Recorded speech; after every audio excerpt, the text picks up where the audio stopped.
ACD देसी पे आप मेरे साथ हमेशा रहते हैं और कोई ना कोई नया टॉपिक मैं छेड़ता रहता हूँ। और इस बार भी कुछ ऐसा इंटरेस्टिंग मुझे मिला और मुझे लगा कि इस टॉपिक पे बारे में मुझे बात करनी चाहिए।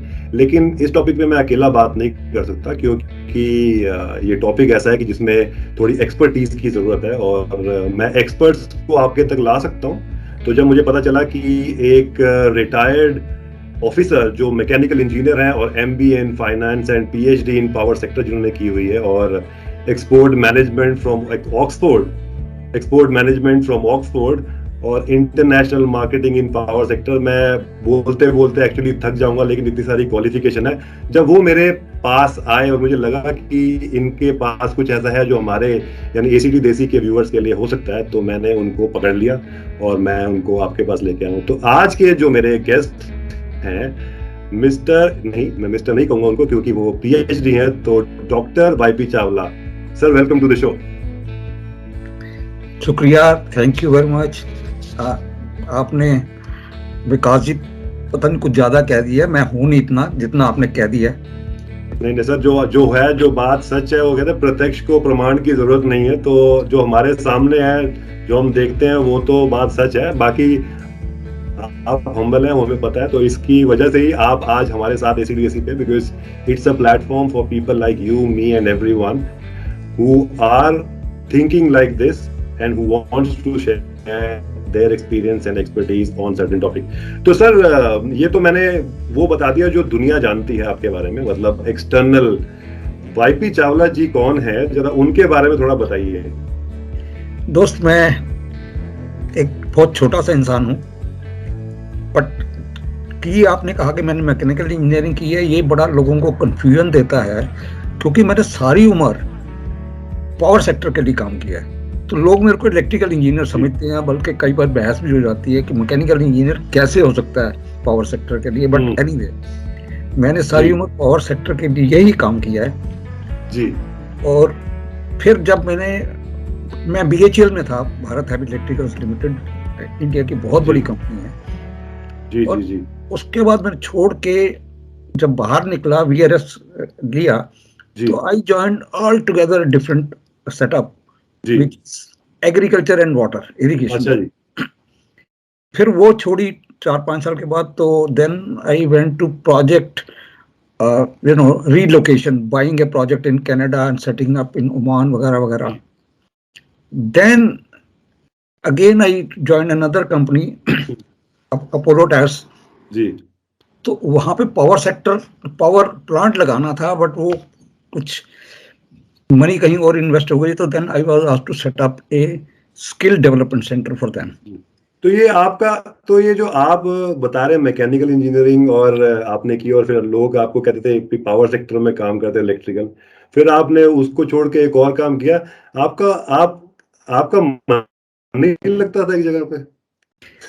नहीं, देखिए, ऐसा है कि अगर आपके पास बेसिक इंटेलेक्ट है तो you can shift over to any organisation. और प्लस पहले तो मैंने बीएचईएल छोड़ी क्यों, वाज द सेम थिंग कि लगता था यार कुछ और देखा जाए।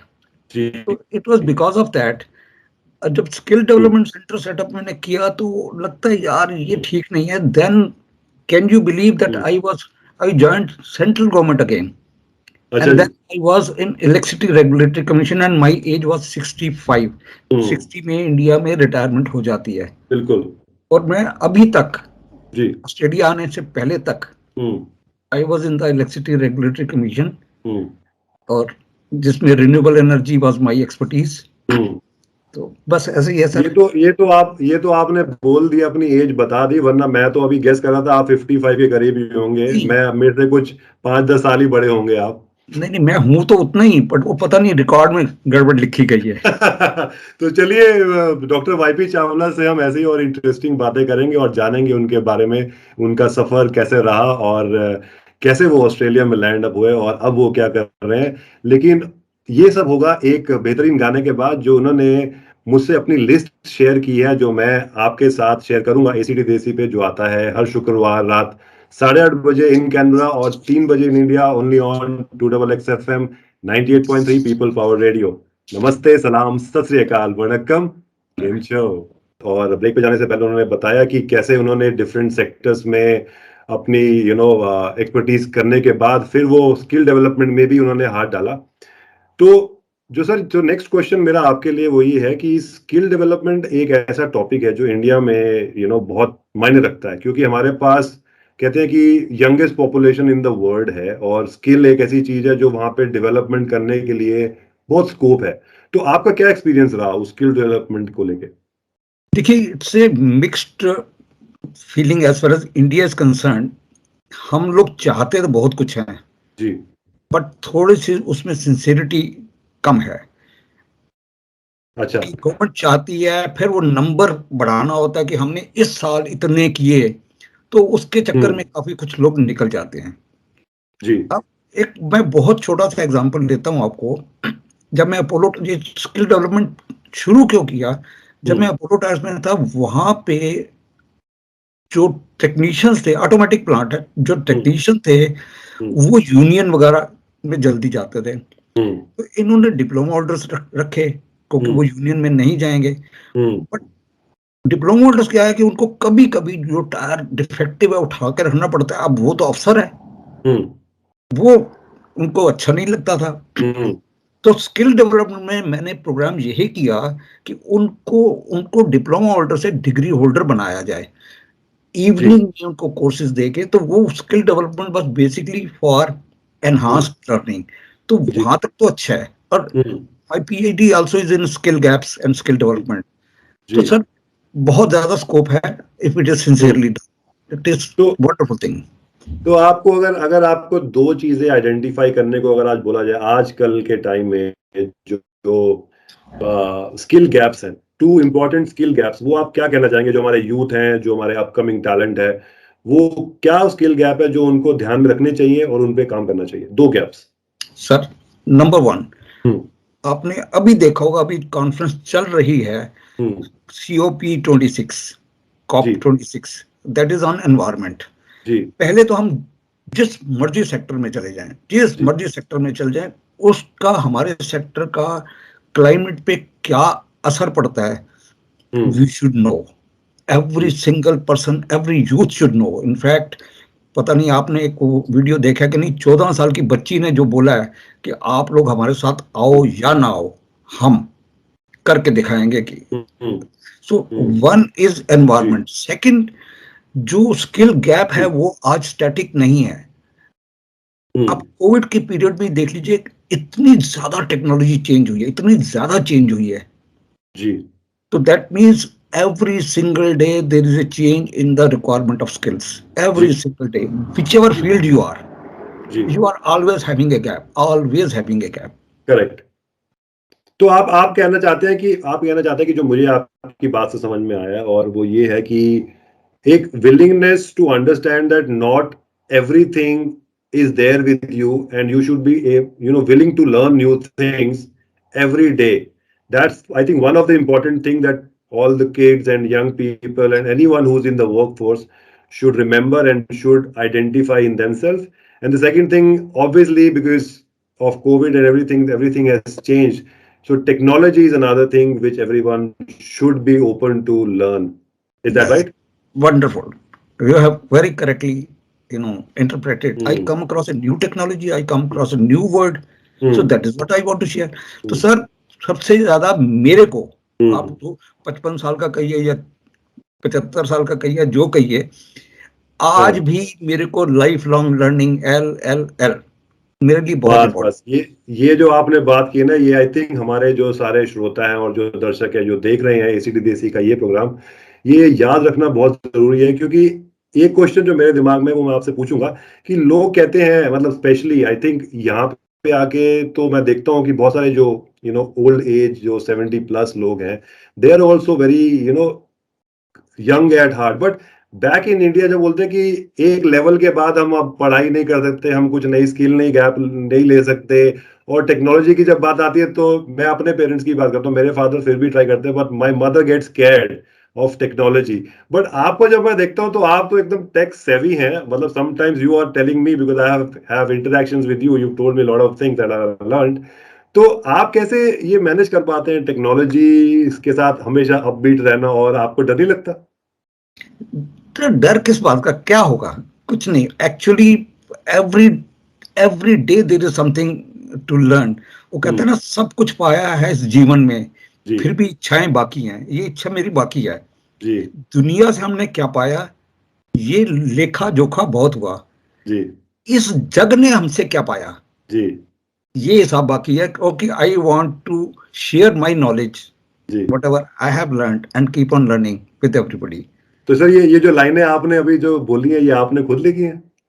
सर ऐसा है, कभी मैंने कुछ पढ़ी थी, वो थोड़ा थोड़ा याद था, वो थोड़ा बहुत उसको याद करके थोड़े अपने वर्ड्स डाल के हम्म। मैंने कभी लिख दिया था ये जी। चीज। तो बस ऐसे ही आप लोग भी जो सुन रहे हैं, कुछ ना कुछ नया क्रिएट कीजिए। लाइफ में बहुत कुछ है करने के लिए, and every day in life is a learning process, and you should be open every two it. Single day. तो यस। इसी के साथ एक और अच्छा सा गाना या गजल जो आपने फरमाइश की है अपने, जो आपने कहा अपनी पोटली से, वो मैं कोशिश करूंगा कि एसीडी देसी पे बजाऊं। तो आइए चलिए सुनते हैं ये अगला गाना एसीडी देसी पे। आप हैं मेरे यानी आपके अपने देसी आरजे विकास के साथ, और आज हम हैं डॉक्टर चावला के साथ, जो हमारे साथ शेयर कर रहे हैं अपने experience for so many years, and we are very happy with that. कहीं जाइएगा नहीं, मैं अभी वापस आता हूँ। तो life is a learning process and a journey, जिसमें हमको हर दिन कुछ ना कुछ सीखना चाहिए, और सीखने के बगैर एक्चुअली पे अगर हम ये सोचे कि हमने सब कुछ सीख लिया है, तो इंसान आज भी आदि मानव ही होता अगर उसने ये सोच लिया होता। तो क्योंकि ऐसा उसने नहीं सोचा था, और हमको भी ऐसा नहीं सोचना चाहिए, तो आगे बढ़ने के लिए सीखना जरूरी है। डरने की कोई जरूरत नहीं है, ज्यादा से ज्यादा कुछ खराब नहीं होगा। आप कुछ सीखेंगे, कुछ मिस्टेक करेंगे, और मिस्टेक से भी आप लर्न करते हैं। और ब्रेक पे जाने से पहले डॉक्टर चावला ने भी हमको यही बताया। तो सर फिर से मैं आपके साथ हूँ, और थैंक यू, आप हमारे साथ ज्वाइन किए हैं एसीटी देसी के शो पे।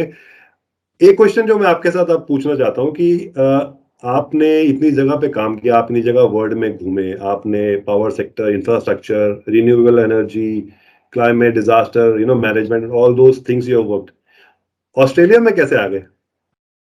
दोस्त, आना यहाँ पे एक मजबूरी हो गया था। जी इन February last year, ji my wife expired, and both my children, my son from Australia and my daughter from Canada, they were with me at the time of her death. जी जी तो उन्होंने इमीडिएटली एक condition लगा दी कि पापा आप अकेले नहीं रहोगे, जी। Choice is yours, hmm. कि ऑस्ट्रेलिया आना पहले या पहले कनाडा आना, चॉइस इज योर्स। जी। And they force me to the extent कि they will not leave till I leave. Oh. तो उस टाइम फरवरी में weather here was better, Canada, I mean sorry Australia. चलिए। जी So then I said, okay, let me come here for 3 months. In fact, I have brought my clothes, my everything, only for 3 months. Ji. But after I landed here, hmm. came the situation of COVID. Ji And now what do I do was a major issue कि अब मैं करूं क्या? मेरा जो question है, मैं उसी पॉइंट पे स्टक रहूंगा जो है पेंडेमिक से रिलेटेड। हाँ जी। अच्छा, और बट मैं आपको एक मतलब पर्सनली मैं खुद ऑस्ट्रेलिया में हूँ, और मेरे पेरेंट्स भी इंडिया में हैं। एंड पेंडेमिक का तो आपको पता ही है कि किस तरह से अनसर्टेनिटी थी लाइफ में, कितना स्कैर था, और कोई भी कुछ कर नहीं पा रहा था। चाहे एक सिटी में ही, एक अलग सिटी में रह रहे हो, इंडिया के अंदर ही तो कोई एक दूसरे से मिल नहीं पा रहा था। और हमारी फैमिली के बीच में भी ऐसे कुछ इंस्टेंसेस हुए हैं कि रिलेटिव्स जा नहीं पाए हैं for the last rites and stuff, and वो पर्सनल था। बट पेंडेमिक के दौरान, जैसे आपने बताया कि आपके बच्चे हैं, और I am sorry for your loss for your wife, may her soul rest in peace. But एक जो इम्पोर्टेंट चीज जो आपने मुझे अभी बताई, और वो मुझे बहुत अच्छी लगी, कि आपके जो दोनों बच्चे हैं वो कनाडा में हैं और एक ऑस्ट्रेलिया में है, और उन्होंने बोला कि आप डिसाइड करो आपको ऑस्ट्रेलिया आना है कि कनाडा आना है, लेकिन हम आपको छोड़ नहीं सकते। कैसा लगता है कि पूरी जिंदगी में आप बच्चों को गाइड करते हैं एक टाइम के बाद, और पहले बच्चों बच्चों के पेरेंट्स होते हैं, फिर एक टाइम पे ऐसा आता है कि बच्चे आपके पेरेंट्स बन जाते हैं। वो फीलिंग थोड़ा डिफाइन कीजिए, क्योंकि it's it's like an imposition. मैं अपने पेरेंट्स से बात करता हूँ कि एक घर में वो रहते हैं, और उनको अब घर चेंज करना चाहिए, बिकॉज बहुत साल से रह रहे हैं, नए घर में जाइए। वो कहते नहीं, अब हमने इतने साल यहाँ निकाल लिए, हम कैसे करेंगे, क्या करेंगे, वो सब हो जाएगा। बट एक वो जो माइंड सेट इनर्शिया ब्लॉक होता है, ऑब्वियसली आपके साथ तो नहीं है मुझे मालूम है, लेकिन बहुत सारे जो आपकी एज ग्रुप के हैं लोग, उनके साथ वो इनर्शिया स्पेशली इंडिया में हमारे कल्चर में होता है।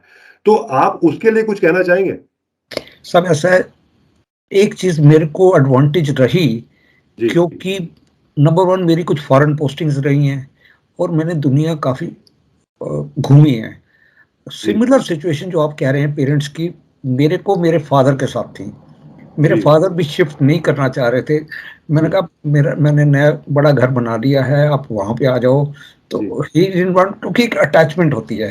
जी बट चक्कर क्या है कि इस भाग दौड़ की दुनिया में हम लोग भाग दौड़ रहे हैं, जी हमको एक पल का होश नहीं, हम्म बस अपने अपने धुन में लगे हुए हैं। हम्म वैसे तो जीवन सुखमय है, जी सब शांति है, बच्चे भी खुश हैं, हम्म फिर भी संतोष क्यों नहीं। क्यों नहीं? तो तो ये जो एक अंदर से एक वो रहती है ना कि हमें सेटिस्फेक्शन नहीं है, क्या करें, कैसे रहेगा। हम्म दीज आर द थिंग्स। अच्छा, पेरेंट्स अपना उन्हीं चीजों के साथ अटैच्ड हैं। जी मेरा ये पड़ोसी, मेरा वो पड़ोसी, तो मैं उनको कैसे मिलूंगा, दीज थिंग्स बाइंड। अब आप जो पेंडेमिक में आपने इंटायर पीरियड ऑफ पेंडेमिक आपने ऑस्ट्रेलिया में निकाला, एंड आई एम श्योर कि आपने इंडिया की भी खबर रखी होगी, इंडिया में कैसे चल रहा है, कैसे कोप अप हो रहा है, क्या दवाइयाँ आ रही हैं, कैसे रिकवरी हो रही है।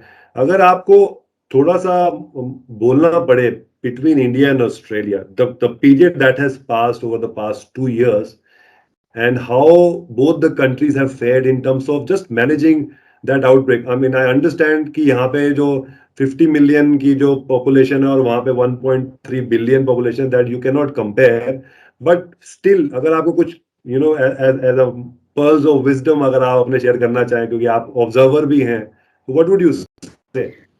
सब देखिए, सबसे बड़ी जो एजुकेशन लेवल है और कंप्लायंस लेवल, दोनों जी कंट्रीज में बहुत फर्क है। जी हमारे इंडिया में एजुकेशन लेवल, मतलब even if person is educated, यार कुछ नहीं होता, हम्म दैट्स रॉन्ग अप्रोच। चल यार, यहीं तक तो जा रहा हूँ, हम्म कुछ नहीं होता। If I am given a relaxation, I will find out a way how to break that. जी तो वो जी चीज यहाँ पे कम है। जी ऐसा नहीं कि यहाँ नहीं है, यहाँ पे भी है। Hmm but hmm again 50 million and 1.3 billion number hmm of cases here are, hmm I mean, less as compared to that place. तो अगर आपको कंपेयर करना चाहे इन दो कंट्रीज के बीच में, और अगर आपको बोला जाए कि रेटिंग दीजिए 1 to 5 इंडिया, तो आप क्या रेटिंग देंगे इंडिया के लिए of for managing this covid? And 1 to 5 rating, 1 being least and 5 being the most, दोनों को क्या रेटिंग देंगे आप? देखिए, 1 to 5? ऑस्ट्रेलिया को मैं दूंगा 4 और चार? इंडिया को दूंगा 3 3? या 2। हम्म इंडिया ने इतनी पॉपुलेशन को भी हम्म संभाला है। हम्म 2 और 3 में इसलिए मैं स्ट्रगल कर रहा हूँ, बट हम लोगों ने मिसमैनेज भी बहुत किया है इंडिया में। हम्म हमने उसी पीरियड में पता नहीं क्या क्या कर दिए जो नहीं करने चाहिए थे।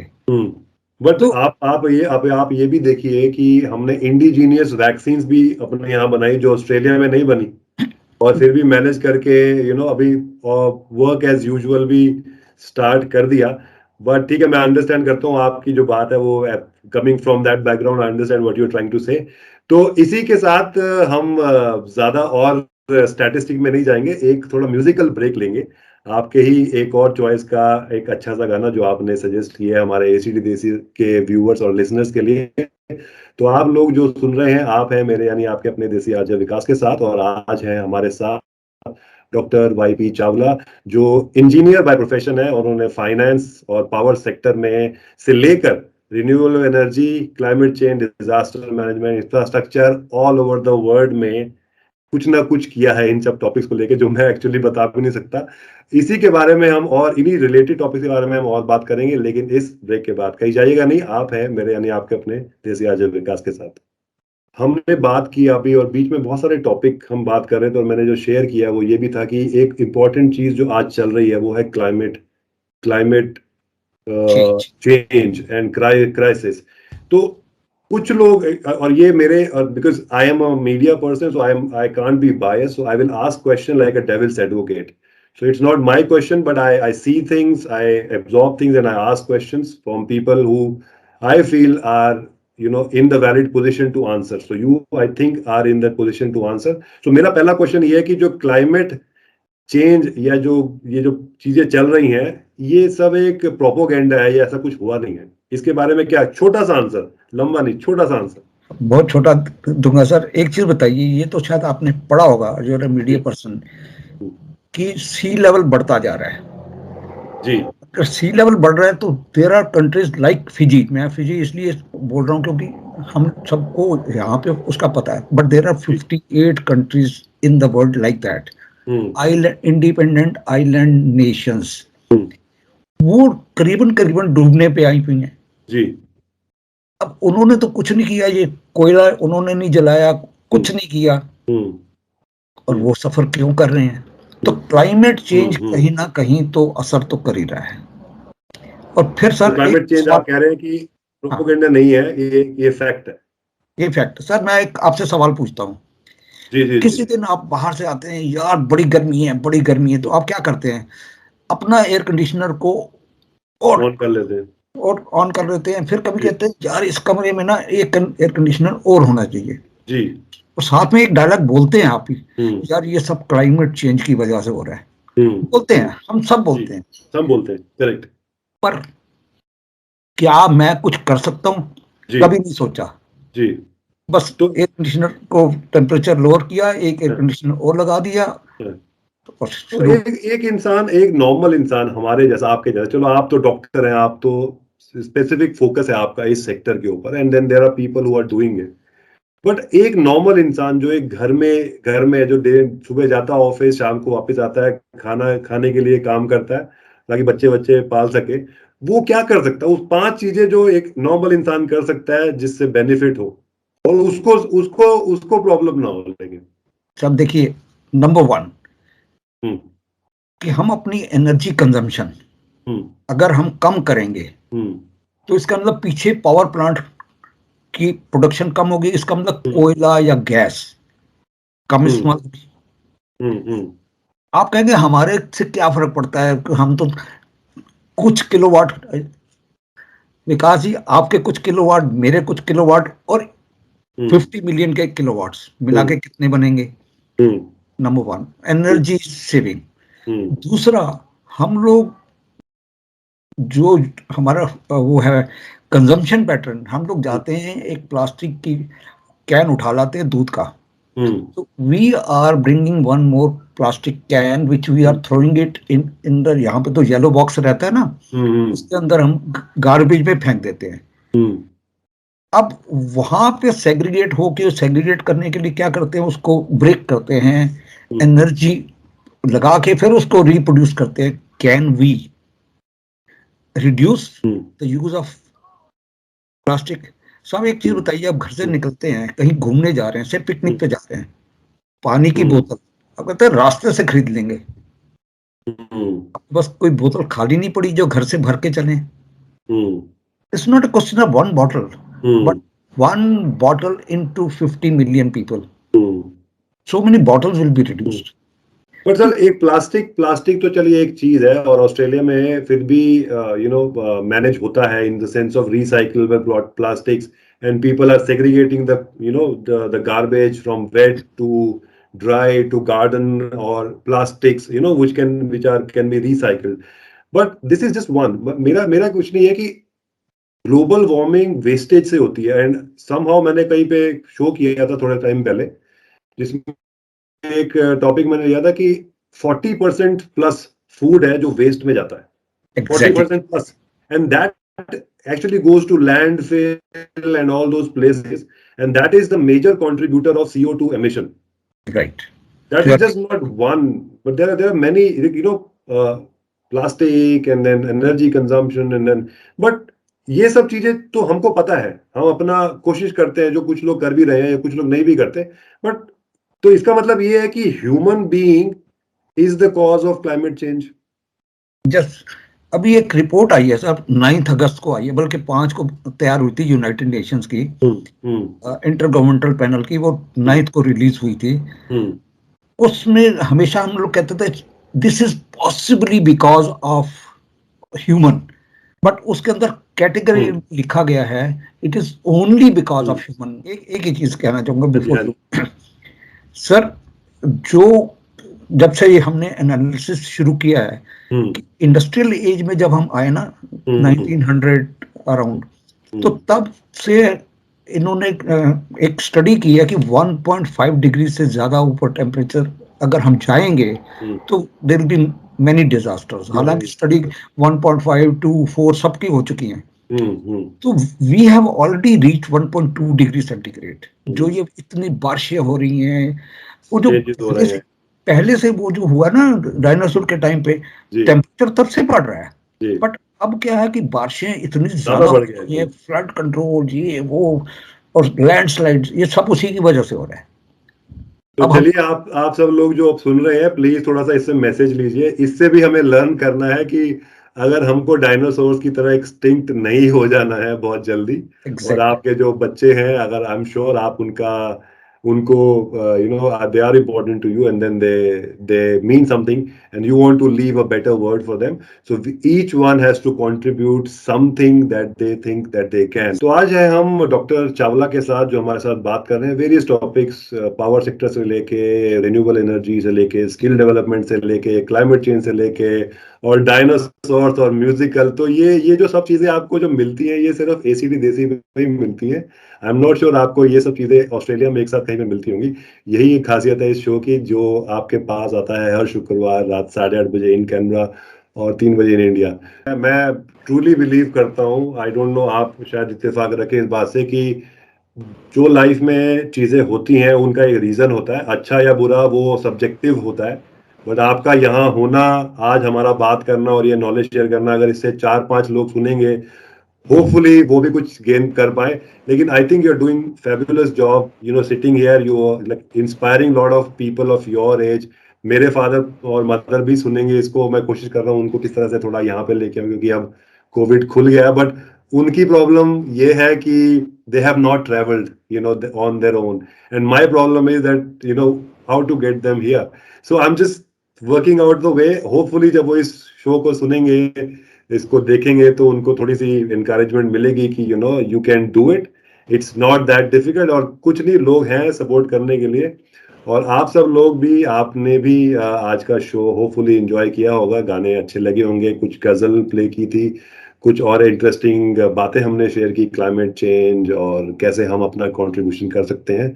तो आप सब लोग, अगर आपको ये शो पसंद आया और अगर आपके कोई क्वेश्चन है, सर आप कुछ बोलना चाहते हैं तो बोल दीजिए। अगर यही एल्डर अपने आप से क्वेश्चन पूछें, क्या ये जीवन यूं ही बीतेगा, क्या ये सांसें यूं ही बंद होंगी, दुनिया की पीड़ा देख समझ कब ये आंखें बंद होंगी, मन के अंतर में छिपे, मन के अंदर में छिपे इस प्रश्न का उत्तर बाकी है। ये मेरी जिंदगी का मकसद बाकी है, किसी के दिया जला सकूं, बस यही मेरी इच्छा बाकी है। तो देखिए, आप अपनी लाइफ से दिया जलाते रहिए, लोगों की जिंदगी में रोशनी करते रहिए जितना आप कर सकते हैं। अपना भी ख्याल रखिए, क्योंकि कोविड और जैसे मैंने बोला, हर कोई अपने लिए फर्स्ट कहते हैं कि दूसरों की जय से पहले खुद को जय करें, वो कभी ना भूलें, क्योंकि अगर आप अपने आप को स्वस्थ रख पाएंगे तो ही आप किसी को कुछ दे पाएंगे। उसी के साथ हम इसी बात के साथ हम आज का एसीडी देसी का शो खत्म करते हैं। आपको होपफुली ये प्रोग्राम पसंद आया होगा, जो आप लोग सुन रहे हैं और देख रहे हैं। डॉक्टर चावला ने बहुत इंटरेस्टिंग और इंपॉर्टेंट चीजों के ऊपर हाईलाइट किया, और वो करते रहते हैं। And thank you so much sir, आप हमारे इस शो पे आए, हमारा मान बढ़ाया आपने, और हम आपकी बातें शेयर कर पाए। Thank you so much. कुछ लास्ट वर्ड आपके लिए बिफोर वी गो? आपका बहुत बहुत शुक्रिया विकास जी, आपने मेरे को वो मौका दिया जो मैं अपने दोस्तों को, अपने साथियों को, अपने हम उम्र को, अपने यंगर्स को बता सका, वो आपके माध्यम से।